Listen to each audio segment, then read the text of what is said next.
Sarah Mitchell had always been smaller than her classmates. At 5 feet 3 inches, she looked tiny next to the towering cadets at the Air Force Academy. Her voice was soft, almost whisper-like, and she often had to repeat herself when giving commands during training exercises. The other cadets would exchange glances when she spoke, some rolling their eyes when they thought she wasn't looking. During the first month of flight training, Sarah struggled with the physical demands. While her male counterparts effortlessly completed pull-ups and rope climbs, she fought for every inch of progress. Her flight instructor, Captain Reynolds, watched her with concern. He had seen many cadets wash out in the first semester, and Sarah seemed to fit the profile perfectly. The doubt wasn't just from others. Sarah questioned herself daily. Every morning when she looked in the mirror, she wondered if she had made a terrible mistake. Her father had been a pilot and her grandfather before him. Flying was in her blood, but maybe that wasn't enough. Maybe the academy had made an error accepting her application. Her roommate Jessica was everything Sarah wasn't. Tall, confident, with a booming voice that commanded attention. Jessica excelled in every physical test and seemed to absorb flight theory like a sponge. When they studied together, Sarah often felt like she was drowning in information that Jessica grasped immediately. The breaking point came during a particularly difficult navigation exercise. Sarah had spent hours plotting coordinates and calculating fuel consumption, but when she presented her work to the class, her voice cracked under pressure. Several cadets snickered and one whispered loud enough for her to hear. Maybe she should consider a desk job instead. That night, Sarah sat alone in the library, staring at her flight manual. The words blurred together as tears threatened to fall. She thought about calling her parents, about admitting that maybe she wasn't cut out for this life. The academy was prestigious, but it was also unforgiving. Every day felt like a test she was barely passing. Captain Reynolds found her there at midnight, surrounded by books and notes. He sat down across from her without saying a word. Sarah looked up, expecting another lecture about improvement and dedication. Instead, he simply said, "Tell me why you're here." Sarah's voice was barely audible as she explained her family history, her childhood dreams of flying, and her current fears about not being good enough. Captain Reynolds listened intently, nodding occasionally. When she finished, he leaned back in his chair and smiled slightly. "Do you know what makes a good pilot, Cadet Mitchell?" he asked. Sarah shook her head, assuming he would mention physical strength or quick reflexes. "It's not what you think. It's the ability to stay calm under pressure, to think through problems methodically, and to never give up when things get tough. I've been watching you, and you have all of those qualities." Sarah wanted to believe him, but the doubt was too strong. She had heard similar encouragement before, usually followed by gentle suggestions about alternative career paths. The academy was full of talented individuals, and she felt like she was taking up space that someone more deserving could fill. The next morning brought another challenge. The cadets were scheduled for their first solo simulation flights. Sarah's hands trembled as she strapped into the cockpit. The instructor's voice crackled through her headset, giving her clearance to begin. She took a deep breath and started the engines, trying to remember everything she had learned. The simulation went better than expected. Sarah's methodical approach, which had seemed slow compared to her peers, actually worked in her favor. She completed each checkpoint precisely. Her navigation was flawless, and she handled an unexpected weather scenario with calm determination. When she climbed out of the simulator, Captain Reynolds was waiting with a slight smile. "Not bad, Mitchell," he said simply. "Not bad at all." For the first time since arriving at the academy, Sarah felt a small spark of hope. Maybe she did belong here after all. Maybe being different didn't mean being inadequate. As she walked back to her dormitory, she held her head a little higher, unaware that this small moment of confidence would be tested in ways she never imagined. Word of Sarah's successful simulation spread quickly through the squadron. While some cadets genuinely congratulated her, others seemed surprised, as if they had expected her to fail. The mixed reactions only fueled Sarah's determination to prove herself further. She began spending extra hours in the study hall, memorizing aircraft specifications and weather patterns until she could recite them perfectly. Her academic performance started to improve dramatically. In aerospace engineering, she scored the highest grade on a particularly difficult exam about jet propulsion systems. Professor Williams announced the results to the class, and Sarah felt dozens of eyes turn toward her with newfound respect. Jessica, her roommate, was genuinely happy for her success, but Sarah noticed some of the other cadets seemed less enthusiastic. The physical training remained her biggest challenge. While her endurance had improved through countless hours of running and conditioning, she still struggled with the upper body strength requirements. During obstacle course training, she would often finish last, her arms shaking from exhaustion as she attempted the rope climb for the third or fourth time. Lieutenant Torres, the physical training instructor, pulled her aside after one particularly grueling session. Sarah expected criticism, but instead he offered advice. "You're trying to compete with cadets who are naturally stronger," he said. "Instead of fighting your limitations, use your advantages. You're lighter, more agile, and you think through problems better than most." Taking his advice to heart, Sarah began approaching physical challenges differently. Instead of trying to muscle through obstacles, she studied them carefully, finding the most efficient paths and techniques. Her completion times improved, and while she still wasn't the fastest or strongest, she was becoming more consistent and reliable. The real test came during emergency response training. The scenario involved a simulated aircraft emergency, where cadets had to work in teams to coordinate rescue operations. Sarah found herself partnered with Marcus Williams, one of the Academy's star athletes, and two other high-performing cadets. When the exercise began, chaos erupted. The simulation involved multiple system failures, injured personnel, and time pressure that made everyone's stress levels spike. Marcus immediately took charge, shouting orders and trying to coordinate multiple tasks simultaneously. However, his aggressive approach led to confusion and miscommunication among the team members. Sarah watched the situation deteriorate for several crucial minutes. The team was failing, and their simulated aircraft was running out of time. She knew she had to speak up, but her natural inclination was to stay quiet and follow orders. Taking a deep breath, she stepped forward and addressed the team in her calm, measured voice. "Marcus, you handle the technical systems. Williams, coordinate with ground control. Peterson, manage the passenger evacuation. I'll oversee communication between all teams," she said clearly. Her quiet confidence somehow cut through the chaos, and the other cadets instinctively began following her directions. The transformation was immediate. Sarah's methodical approach and clear communication style helped the team reorganize effectively. She anticipated problems before they occurred and kept everyone focused on their specific responsibilities. Within minutes, they had successfully completed the rescue simulation with time to spare. The instructor observing the exercise, Major Thompson, made notes on his clipboard with raised eyebrows. It was unusual for a cadet who had been struggling to suddenly emerge as a natural leader. After the exercise, he approached Sarah privately. "Where did that come from, Mitchell?" he asked, genuine curiosity in his voice. Sarah thought for a moment before answering. "I realize that being quiet doesn't mean being weak. Sometimes the best leaders are the ones who listen first and then speak with purpose." Major Thompson nodded approvingly. "That's wisdom beyond your years, cadet. Don't lose that perspective." As word of the successful emergency simulation spread, Sarah noticed a shift in how her fellow cadets treated her. The snickers and eye rolls became less frequent, replaced by genuine respect and inclusion. During study groups, other cadets began seeking her input on complex problems. Recognizing that her different perspective often led to innovative solutions, Captain Reynolds observed these changes with satisfaction. He had recognized Sarah's potential from the beginning, but watching her grow into her own unique leadership style validated his initial assessment. She wasn't becoming like the other successful cadets. She was becoming successful in her own distinctive way.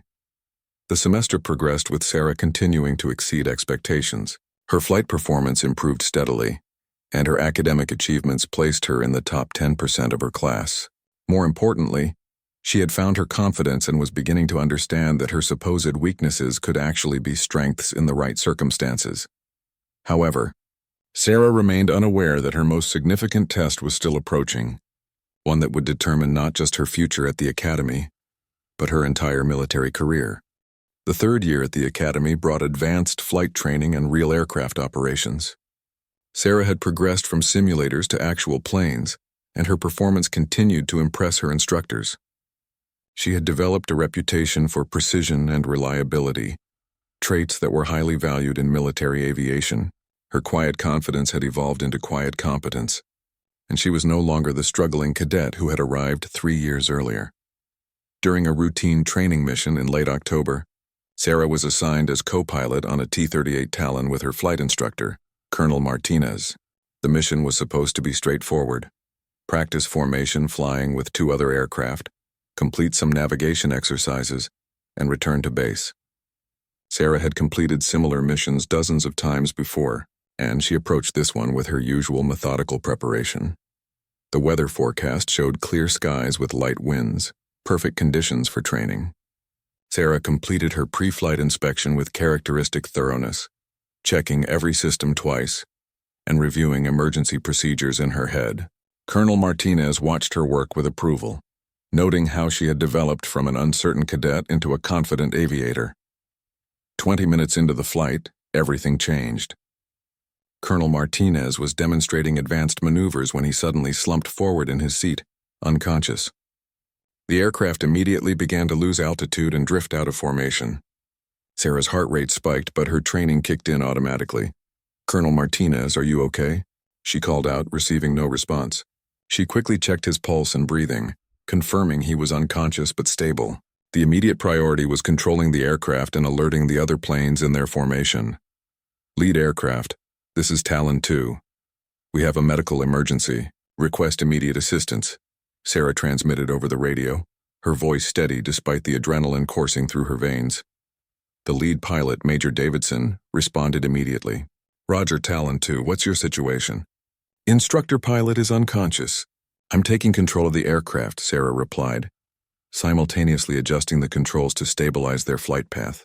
The T-38 was a powerful, unforgiving aircraft that demanded respect and precision. One mistake at their current altitude and speed could be fatal. Back at the air traffic control tower, the emergency alert sent everyone into high gear. Sarah was still technically a cadet, not yet qualified to pilot the T-38 solo. Protocol dictated that they should guide her to the nearest suitable airfield for an emergency landing, but the closest field was over 50 miles away. "Talon 2, we're vectoring you to Peterson Air Force Base. Can you maintain control?" the controller asked. Sarah assessed her situation quickly. Colonel Martinez remained unconscious, and she was essentially flying solo in one of the military's most challenging training aircraft. However, her confidence was steady. "Affirmative, Control. Aircraft is stable and responsive. Colonel Martinez is breathing normally but unresponsive." The next 30 minutes tested every skill Sarah had learned during her 3 years at the academy. She had to navigate through increasingly complex airspace, while monitoring her instructor's condition and maintaining communication with multiple control centers. The other aircraft in her formation stayed close, ready to assist if needed. Major Davidson flew alongside her, providing guidance and moral support. "You're doing great, Mitchell. Just maintain heading and altitude. We'll be at Peterson in 20 minutes. As they approached Peterson Air Force Base, Sarah faced her most challenging moment yet. Landing the T-38 required precise speed and altitude control, especially with an unconscious pilot beside her. The aircraft was designed for experienced pilots, and even small errors could result in disaster. The control tower cleared all other traffic, giving Sarah priority for landing. Emergency vehicles lined the runway, ready to respond immediately upon touchdown. In the tower, General Patricia Hayes had arrived to personally monitor the situation. She had heard reports about this particular cadet and was impressed by the calm professionalism being displayed. "Talon 2, you're cleared for straight-in approach. Runway 27. Emergency vehicles are standing by," the controller announced. Sarah acknowledged the clearance and began her descent. Her hands were steady on the controls, her mind focused entirely on the task ahead. She had practiced this approach hundreds of times in simulators and with instructors, but never alone with an unconscious pilot in real emergency conditions. The landing was textbook perfect. Sarah touched down smoothly, deployed the drag chute, and brought the aircraft to a controlled stop. Emergency medical personnel immediately rushed to assist Colonel Martinez, who regained consciousness as they helped him from the cockpit. As Sarah climbed out of the aircraft, her legs finally began to shake slightly from the adrenaline release. She had successfully handled her first real emergency, demonstrating the competence and composure that would define her military career. Ground crew members and other pilots gathered around, offering congratulations and praise for her exceptional performance. Colonel Martinez, now conscious and stable, shook her hand firmly. Outstanding work, Mitchell. You probably saved both our lives today. General Hayes approached the group, having witnessed the entire emergency response from the control tower. She had been quietly observing Sarah's progress through various reports and recommendations, and today's performance had confirmed everything she had heard about this remarkable cadet. News of Sarah's emergency landing spread throughout the academy within hours.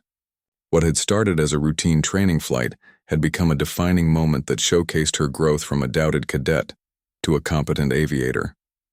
Fellow cadets who had once questioned her abilities now looked at her with genuine respect and admiration. The formal investigation into the incident took several days.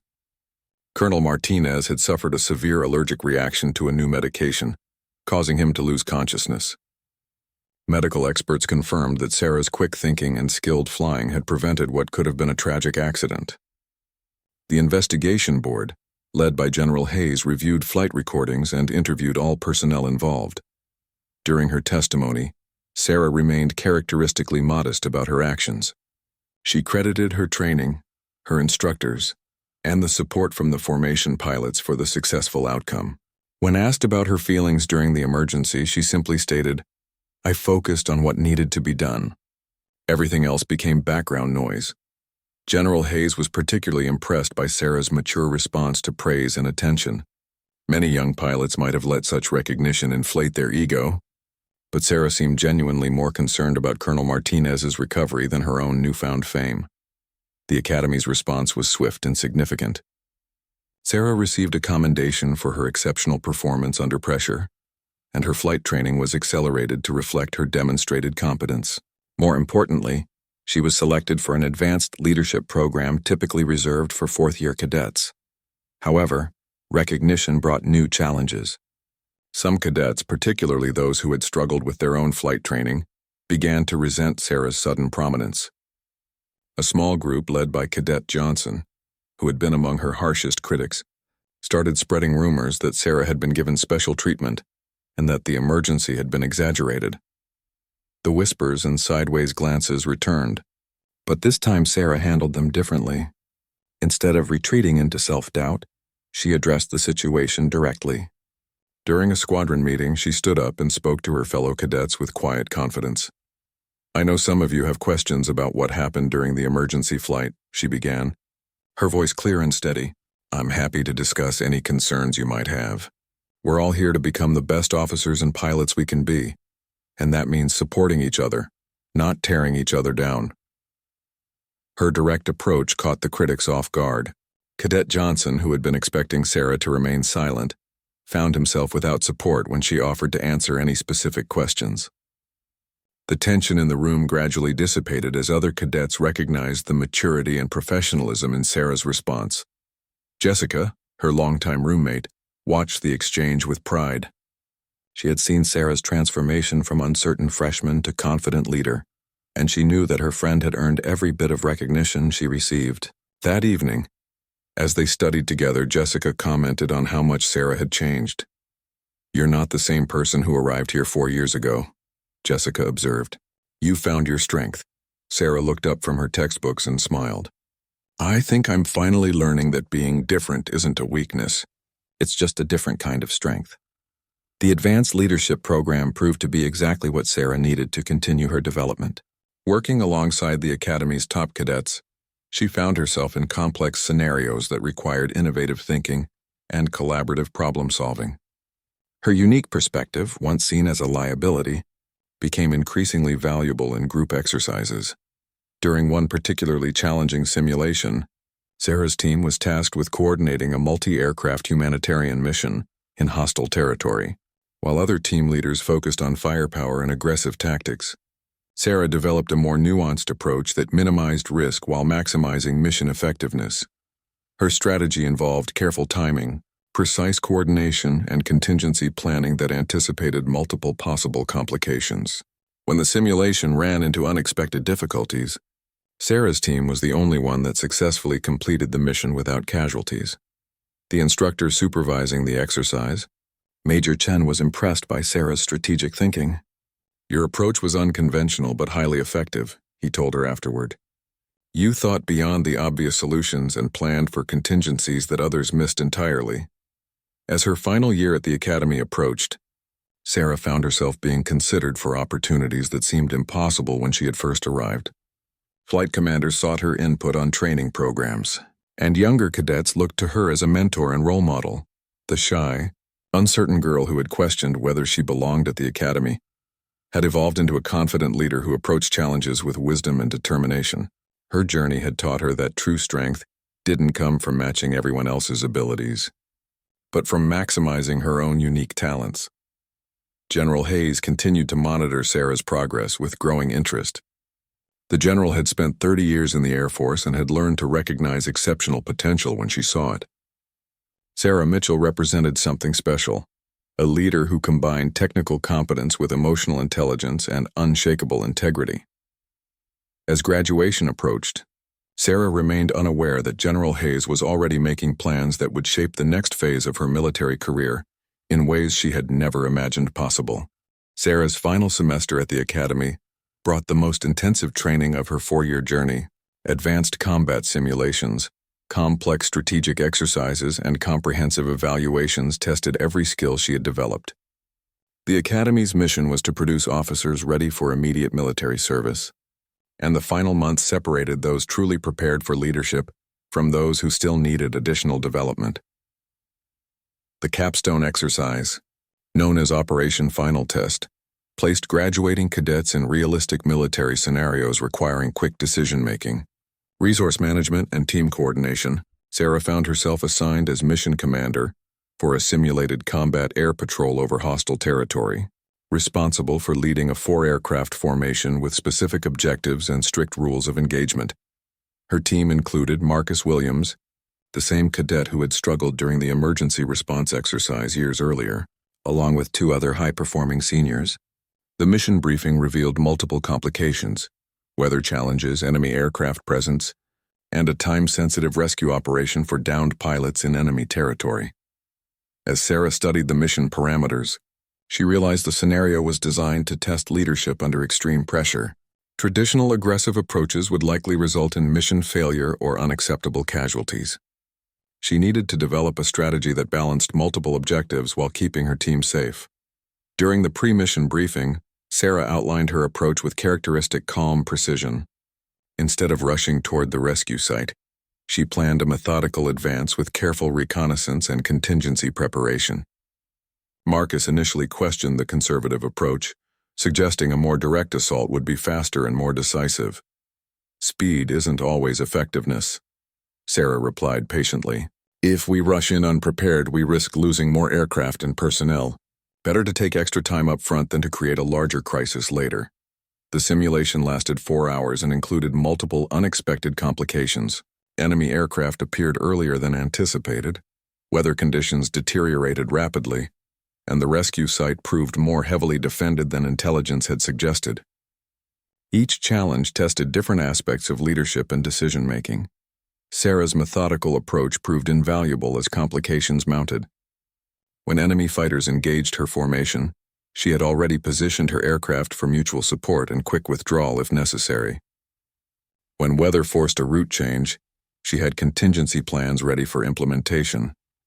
When the rescue site revealed additional defenses, she coordinated with ground forces for a safer extraction.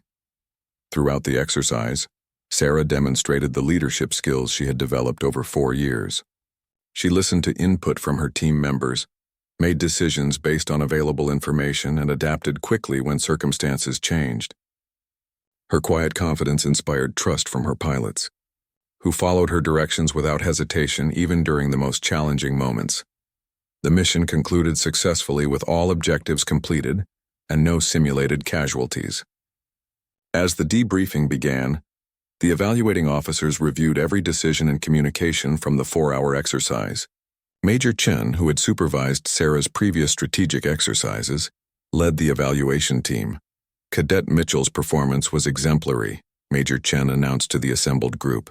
Her strategic thinking, adaptability, and leadership under pressure represent the qualities we expect from our finest officers. The praise felt surreal to Sarah, who remembered her first days at the academy, when similar compliments seemed impossible. However, She had learned to accept recognition gracefully while remaining focused on continuous improvement. Success hadn't made her complacent. It had made her more determined to meet the responsibilities that came with leadership. General Hayes attended the final evaluation session, personally reviewing the performance of graduating cadets she considered exceptional. Sarah's file had grown significantly over 4 years, documenting her transformation from struggling newcomer to accomplished leader. The general's interest in Sarah's career had evolved into concrete plans for her immediate future. Following the capstone exercise, Sarah received notification of her post-graduation assignment. She had been selected for advanced fighter pilot training, one of the most competitive and prestigious positions available to new graduates. Only the top 5% of each class received such assignments, and Sarah had earned her place through consistent excellence and proven leadership ability. The news was overwhelming. Fighter pilot training represented the pinnacle of military aviation, requiring split-second decision-making, advanced technical skills, and unwavering mental toughness. Sarah had dreamed of such an opportunity during her darkest moments as a struggling cadet, but had never truly believed it possible. Jessica celebrated with her roommate, recognizing how far Sarah had traveled from their first nervous conversations 4 years earlier. "You've earned everything that's coming your way," Jessica told her. "Don't ever forget how hard you worked to get here." As graduation week approached, Sarah reflected on her journey with amazement and gratitude. The academy had challenged her in ways she never anticipated, forcing her to discover strengths she didn't know she possessed. More importantly, it had taught her that authentic leadership came from understanding herself and using her unique abilities to serve others. The graduation ceremony would mark the end of one chapter and the beginning of another. Sarah had proven herself capable of meeting any challenge the academy could present, but she knew that real military service would test her in entirely new ways. Advanced fighter training would push her abilities to their absolute limits and beyond. However, Sarah approached the future with confidence earned through 4 years of growth and achievement. She had learned to trust her instincts, embrace her unique leadership style, and never back down from seemingly impossible challenges. The uncertain cadet who had arrived at the academy had become an officer, ready to serve with distinction. General Hayes continued to monitor Sarah's progress with plans that extended far beyond graduation and fighter training.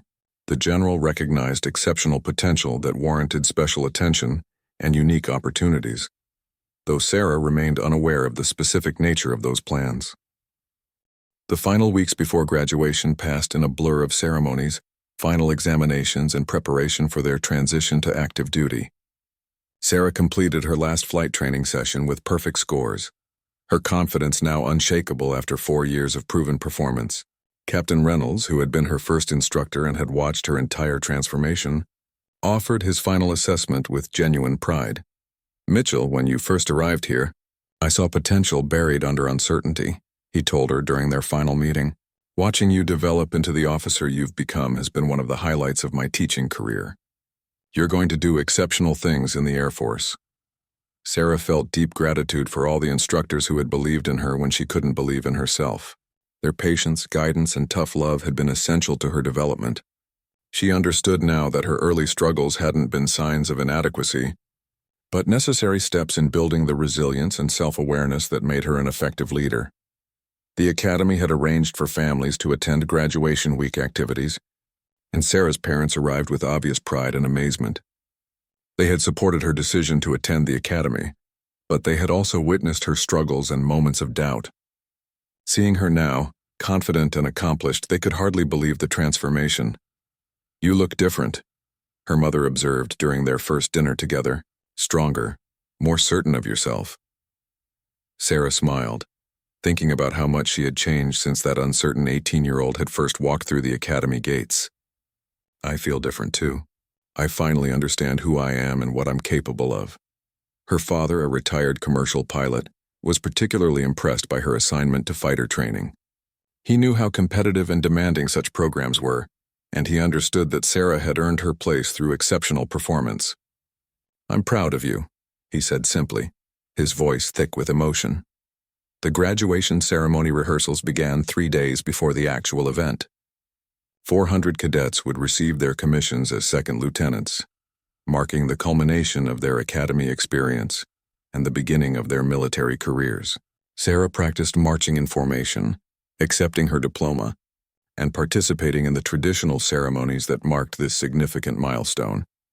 During one rehearsal, General Hayes approached Sarah personally for the first time since the emergency landing incident. The general's presence always commanded attention, and Sarah felt honored by the personal interaction. "Second Lieutenant Mitchell," General Hayes said, using Sarah's soon-to-be rank, "I wanted to speak with you personally about your future assignments and some special opportunities that may become available."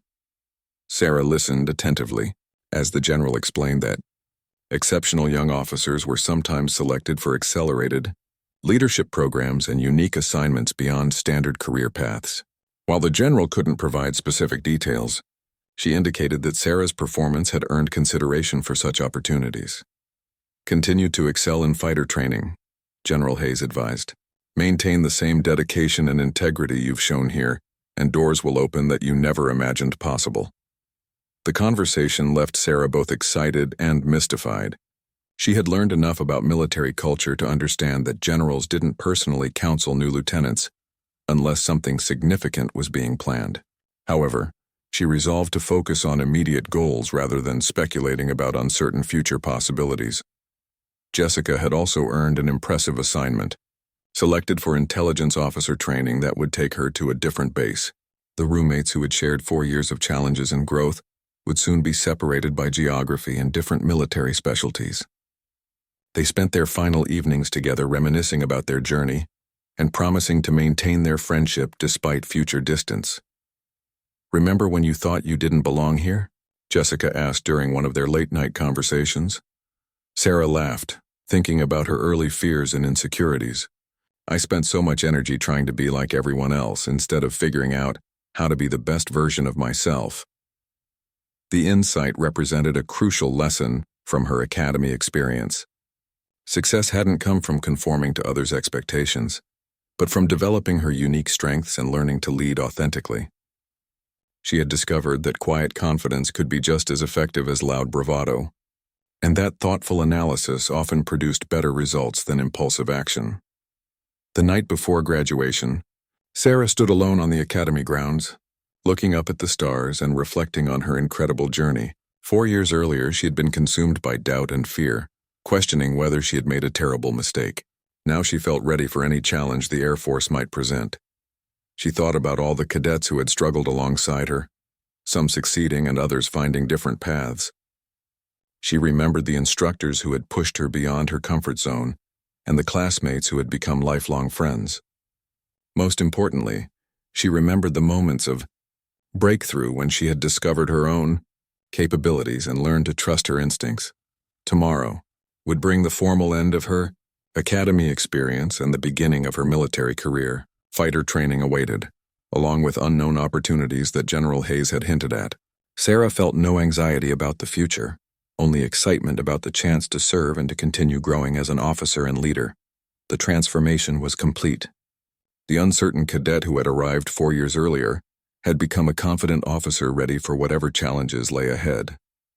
Sarah Mitchell had found her place in the world, and tomorrow's graduation ceremony would mark not an ending, but a new beginning filled with unlimited potential. Graduation morning dawned crisp and clear, with perfect weather for the outdoor ceremony. 400 cadets assembled in their dress uniforms, representing 4 years of dedication, sacrifice, and achievement. Sarah took her place in formation, feeling a mixture of pride, excitement, and anticipation for the formal conclusion of her academy experience. The ceremony began with traditional military pageantry.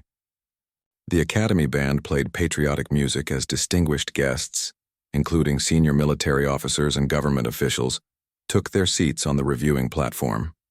Families filled the audience, cameras ready to capture the moment their children officially became commissioned officers. General Hayes served as the keynote speaker, addressing the graduating class about their responsibilities as military leaders and the challenges they would face in their careers. Her speech emphasized the importance of integrity, courage, and service above self, the core values that had guided their academy training. "You are joining the world's finest Air Force at a critical time in our nation's history," General Hayes told the assembled graduates. The skills you've developed here, the character you've built, and the bonds you've formed will serve you throughout your careers. Lead with honor, serve with distinction, and never forget the oath you're about to take. The commissioning ceremony proceeded with formal precision. Each cadet walked across the stage to receive their diploma and lieutenant's bars, marking their transition from student to officer. When Sarah's name was called, she walked proudly to the platform, accepting her commission from General Hayes personally. "Congratulations." "Lieutenant Mitchell," the general said, pinning the second lieutenant bars on Sarah's uniform. "I look forward to following your career with great interest." The personal attention from the general didn't go unnoticed by Sarah's fellow graduates or their families. It was unusual for the keynote speaker to personally participate in individual commissioning moments, and many people wondered about the significance of the gesture. Following the commissioning ceremony, General Hayes returned to the podium for what had been announced as closing remarks. However, she surprised everyone by announcing that this year's graduation included a special recognition ceremony for graduates selected for elite assignments and unique opportunities. Each year, a small number of graduates demonstrate exceptional potential that warrants special recognition and accelerated development, General Hayes explained. These individuals will receive advanced assignments and specialized training that will prepare them for critical roles in our nation's defense. Sarah felt her heart rate increase as she realized this might be related to the general's earlier cryptic comments about special opportunities. Around her, other graduates shifted nervously, wondering who might be selected for such recognition. General Hayes began calling names of graduates selected for various elite programs. Intelligence officers, test pilots, special operations candidates, and other prestigious assignments were announced to enthusiastic applause. Sarah listened carefully, expecting the list to conclude without her name being mentioned. Finally, General Hayes continued, "One graduate has demonstrated such exceptional leadership, judgment under pressure, and potential for strategic thinking that she has been selected for our most exclusive development program. This individual will receive immediate assignment to advanced fighter training, followed by specialized education and fast-track promotion opportunities." The audience fell silent, recognizing that something truly unusual was being announced. Sarah held her breath, hardly daring to hope that she might be the subject of such extraordinary recognition. "Lieutenant Sarah Mitchell," General Hayes announced clearly. "Please step forward." Sarah felt momentarily frozen, unable to process that her name had actually been called. Jessica, standing beside her, gave her a gentle push forward with a huge smile. The applause from her classmates was thunderous as Sarah walked toward the platform in a daze.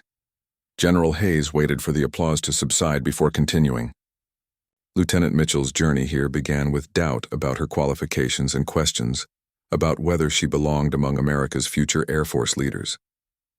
Through determination, integrity, and exceptional performance under pressure, she has not only proven her capabilities but has emerged as one of the finest officers we have ever graduated. The general paused, looking directly at Sarah with obvious pride and respect. In recognition of her unique qualifications and demonstrated potential, Lieutenant Mitchell will be known by the call sign Phoenix, representing her remarkable transformation and her ability to rise above any challenge. The announcement sent shockwaves through the assembled crowd. Call signs were typically earned during operational assignments, not given during graduation ceremonies. For a general to personally assign such a meaningful call sign was unprecedented in Academy history. Sarah stood motionless, overwhelmed by the magnitude of what was happening. The call sign Phoenix perfectly captured her journey from struggling cadet to accomplished officer. Like the mythical bird that rose from ashes, she had transformed her initial struggles into extraordinary strength. In the audience, several cadets who had once doubted Sarah's qualifications sat in stunned silence. Cadet Johnson, who had led criticism of her emergency landing recognition, looked particularly shocked. The quiet girl they had underestimated had just received the highest honor possible for a graduating cadet. General Hayes continued her remarks, providing context that few people in attendance fully understood. "Lieutenant Mitchell will begin fighter training immediately, followed by assignment to our most advanced aircraft systems. Her demonstrated ability to remain calm under extreme pressure, combined with her strategic thinking and natural leadership abilities, makes her ideally suited for critical national defense missions." Sarah's parents watched from the audience with tears in their eyes, hardly believing their daughter was receiving such extraordinary recognition. Her father, with his aviation background, understood the significance of being personally recognized by a general and receiving a call sign during graduation. As Sarah accepted the formal documentation of her special assignment, General Hayes leaned close and spoke quietly. "This is just the beginning, Phoenix. Your real journey starts now, and I have complete confidence in your ability to exceed every expectation." The ceremony concluded with the traditional hat toss, 400 caps flying into the air as new lieutenants celebrated their commission. Sarah threw her hat with the others, but her mind was racing with the implications of what had just occurred. Jessica was the first to reach her, wrapping her in a huge embrace. "Phoenix! I can't believe it! You have a call sign!" Other classmates surrounded Sarah, offering congratulations and expressing amazement at the unprecedented recognition. Even those who had been skeptical of her abilities seemed genuinely impressed by the honor she had received. Marcus Williams, who had once questioned her leadership during emergency simulations, approached with obvious respect. "Congratulations, Phoenix. You've earned everything you've received and more." Captain Reynolds found Sarah in the crowd of well-wishers, his face beaming with pride. "I told you 4 years ago that you had special qualities," he said. "Today proved I was right, though even I didn't anticipate something this extraordinary." As the celebration continued around her, Sarah reflected on the incredible journey that had brought her to this moment. 4 years earlier, she had arrived at the academy consumed by self-doubt and uncertainty. She had questioned whether she belonged, whether she was strong enough, whether she could ever measure up to her classmates. The transformation hadn't happened overnight. It had required countless hours of study, physical training, and personal growth. She had faced failures and setbacks, moments of doubt and periods of discouragement. But each challenge had built her resilience and confidence. Most importantly, Sarah had learned that success didn't require becoming someone different. Her greatest achievements had come when she embraced her authentic self and learned to lead in her own unique way. The qualities that had initially seemed like weaknesses, her quiet nature, her methodical approach, her tendency to listen before speaking, had ultimately become her greatest strengths. As the graduation festivities continued into the evening, Sarah found herself frequently surrounded by academy staff, fellow graduates, and families wanting to meet the cadet who had received such unprecedented recognition. She handled the attention with characteristic grace, remaining humble while expressing gratitude for the opportunities ahead. Late that night, as the celebrations finally wound down, Sarah stood once again on the academy grounds where she had spent so many hours doubting herself. This time, however, she looked toward the future with complete confidence. She was no longer Sarah Mitchell, the uncertain cadet. She was Lieutenant Sarah Phoenix Mitchell, ready to serve her country with distinction. The call sign would follow her throughout her military career, a constant reminder of her remarkable transformation and her ability to rise above any challenge. More importantly, it represented the triumph of perseverance over doubt, of authentic leadership over conformity, and of quiet strength over loud bravado. Tomorrow would bring new challenges as she began fighter training, but Sarah faced the future without fear. She had discovered her true capabilities, earned the respect of her peers and superiors, and proven that success comes to those who refuse to give up on themselves. The doubted cadet had become Phoenix, and her real journey was just beginning.